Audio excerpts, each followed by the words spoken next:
There is a number hidden in this picture. This is the bifurcation diagram. The horizontal axis is a parameter, call it r. The vertical axis shows where a system settles after running the same equation thousands of times. On the left, as r increases, the output converges to a single point, one stable value for every r, a single clean curve. Then the curve splits, one branch becomes two. The system no longer settles, it alternates between two values, forever. Raise r further. Two branches become four become eight. Each split comes faster than the last, piling up, accelerating toward a threshold where the pattern shatters entirely. Beyond it, chaos. A cloud of dots with no repetition and no periodicity. But look inside the chaos. There are narrow windows where order briefly returns, sudden vertical gaps in the noise where a clean cycle emerges. The most prominent has period 3. The system visits exactly 3 values, repeating forever. On either side of that window, the cascade starts again. 3 becomes 6, then 12, then 24, converging toward chaos at exactly the same rate as before. Zoom into any window, you'll find the same branching cascade in miniature. Zoom again, another copy. The structure is fractal, infinitely many copies of itself, each one scaled down by a fixed ratio. That ratio is 4.669201609129. It wasn't discovered by Euler or Gauss or Ramanujan. It was found by a physicist alone in a New Mexico office with a pocket calculator, and it turned out to be one of the most universal constants in mathematics. To understand where this number comes from, start with the simplest possible feedback loop. Take a number x between 0 and 1, multiply it by a growth rate r, then multiply by 1 minus x. That gives you x next, the next value. Feed the output back in as the input. Repeat. That is the logistic map. One line of arithmetic, originally designed to model population growth. If a population is small, it grows. If it overshoots the carrying capacity, it crashes. Both forces encoded in a single formula. To see what this equation does, draw two things. The parabola, that's the function r times x times 1 minus x, and the straight diagonal line, y equals x. Pick any starting point on the x-axis, go up to the parabola, then across to the diagonal, then up to the parabola again. Each step is one iteration. This staircase pattern is called a cobweb diagram. At r equals 2.5, the cobweb spirals inward. The staircase winds tighter and tighter toward a single point where the parabola and the diagonal intersect. Start from a different value. The staircase takes a different path, but arrives at the same place. No matter where you begin, you reach the same value. A fixed point, equilibrium. Now raise r to 3.2. The spiral breaks. The cobweb no longer converges to a point. Instead, it settles into a rectangle, bouncing between two values forever. High, low, high, low. The system overshoots, then undershoots, then overshoots again. One stable state has become two. This is a period doubling bifurcation. Raise r to 3.45. The cobweb traces a more complex path, 4 distinct values in sequence, repeating forever. The 2 cycle has split into a 4 cycle, at 3.54, 8 values. Then 16. Then 32. The cobweb becomes a tangled web of lines, but the pattern is still periodic, still repeating, just with a period that keeps doubling.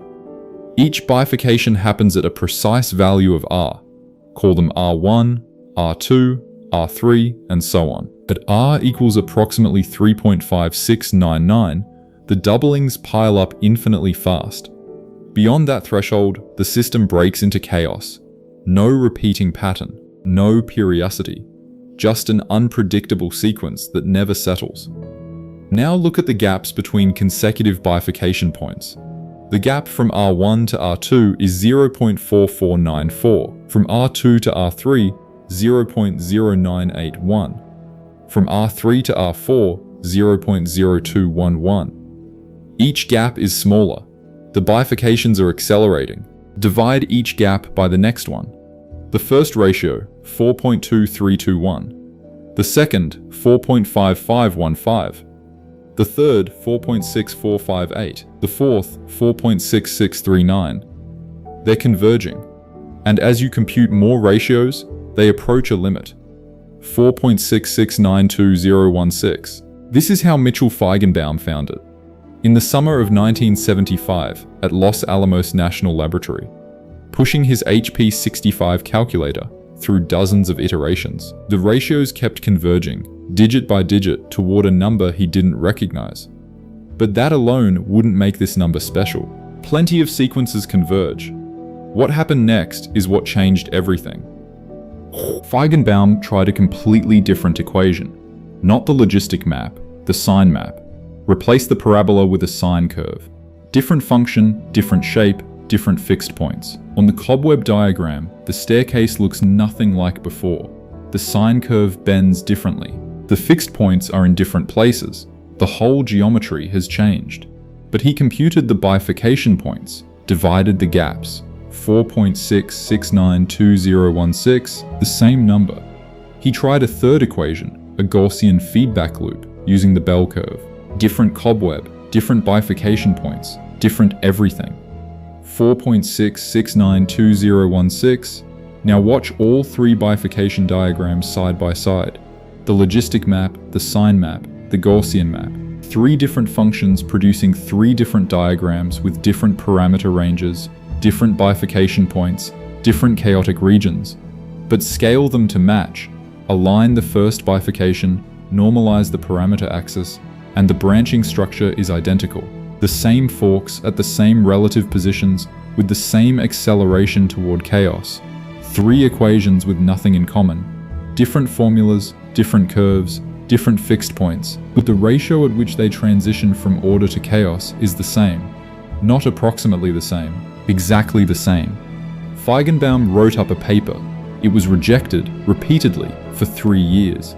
Nobody believed that a single number could govern the route to chaos across all one-dimensional iterated maps with a quadratic maximum. It took until 1979 for the paper to be published. He received the Wolf Prize in Physics in 1986. The universality has a precise explanation, and it starts with a simple observation. Take the logistic parabola and zoom in near its peak. It's a quadratic, that's obvious. Now take the sine function near its maximum, zoom in. The curvature flattens out, and what you see is a parabola. Take the Gaussian bell curve near its peak. Zoom in. Another parabola. This is Taylor's theorem. Any smooth function with a single maximum, expanded around that maximum, has the form f of x equals c minus a times x squared plus higher order terms. The first derivative vanishes at the peak. That's what makes it a peak. The second derivative gives curvature, and close enough to the peak, that curvature is all that matters. Every smooth hump is locally a parabola, and that is the entire reason for universality. The period doubling cascade depends only on the behavior near the function's peak. Since every smooth single-humped function looks quadratic there, they all undergo the same cascade. The constant doesn't care about the equation, it only cares about the shape of the hilltop. The machinery behind this is called renormalization. Zoom into the bifurcation diagram at a period doubling point. You see a small copy of the whole branching structure, scaled down. Zoom into that copy, another copy, scaled down again by the same factor. Feigenbaum's constant is that factor. It's the eigenvalue of a renormalization operator, a mathematical machine that zooms in and rescales. Every smooth unimodal map converges to the same fixed point under this operator. The starting equation is forgotten. Only the universal ratio survives. The most famous fractal in mathematics is the Mandelbrot set. For each point c in the complex plane, iterate z squared plus c starting from 0. If the iterates stay bounded, c is in the set. If they escape to infinity, it's not. Color by escape speed and you get the iconic image, a cardioid with bulbs branching off in every direction. The bifurcation diagram is generated by iterating a function on the real line. The Mandelbrot set lives in the complex plane. One is real, one is complex. That they are cross-sections of each other. Slice the Mandelbrot set along the real axis. The main cardioid corresponds to the region of stable fixed points, where the system settles to a single value. The large disk to its left corresponds to the period 2 region, where the output alternates between two values. Each smaller disk along the antenna corresponds to a higher period. Now measure the diameters of those disks. Each one is smaller than the last. Take the ratio of consecutive diameters. The first ratio is rough, the second closer, the third closer still. They converge to 4.6692. Feigenbaum's constant, written directly into the geometry of the Mandelbrot set. The two most iconic objects in fractal mathematics, one living on the real line, one in the complex plane, governed by the same number. There is a second Feigenbaum constant, less famous but equally universal. Go back to the bifurcation diagram. At each period doubling point, measure not the horizontal spacing between bifurcations, but the vertical distance, how far apart the two branches are at each split. The first split has some width, the next split a smaller width, the next smaller still. Take the ratio of consecutive widths, it converges to 2.502907875. This is Feigenbaum's alpha constant. Delta controls the horizontal acceleration, how fast the bifurcation points pile up. Alpha controls the vertical contraction, how fast the branches narrow. Together, the two constants completely characterize the geometry of period doubling. Delta tells you how fast the splits accelerate horizontally. Alpha tells you how fast they shrink vertically. Between them, they define the exact shape of the route from order to chaos, a fractal staircase, the same at every magnification, all the way down. After everything, a natural question. What kind of number is 4.6692016091029? Consider the constants you know. Pi, the ratio of circumference to diameter. You can write it as 4 times the sum of 1 minus a third plus a fifth minus a seventh, and so on. An infinite series with a clean pattern, proved transcendental by Lindemann in 1882. Euler's number E 1 over 0 factorial plus 1 over 1 factorial plus 1 over 2 factorial, and so on. Another clean series, converging fast, proved transcendental by Hermite in 1873. The golden ratio phi, 1 plus the square root of 5, divided by 2. A closed form expression in a single line. Algebraic, it solves x squared equals x plus 1. For each of these numbers, we know exactly what it is and exactly where it sits in the hierarchy of numbers. Now look at delta. We have computed it to hundreds of decimal places. We know it governs the onset of chaos in every smooth dynamical system with a quadratic maximum. We know it appears in the Mandelbrot set, in fluid turbulence, in electronic circuits, in the drip patterns of a leaky faucet, but we cannot write it as a closed-form expression. We cannot express it as a known integral or as an infinite series built from other constants. It is not known to be algebraic. It is not known to be transcendental.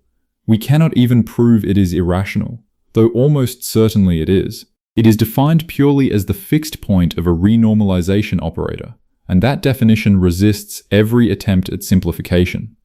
Pi tells you about circles, E tells you about growth, Phi tells you about proportion. Each has a formula you can point to. Feigenbaum's delta has only a process, iteration, doubling, rescaling, and the number that falls out. It is one of the most important constants in mathematics. It governs the route from order to chaos in every smooth system with a single hump. And after 50 years, we still cannot say what kind of number it is. A pocket calculator, a physicist with no agenda, and a ratio that refused to change. That is where 4.669 comes from. And that is everything we know.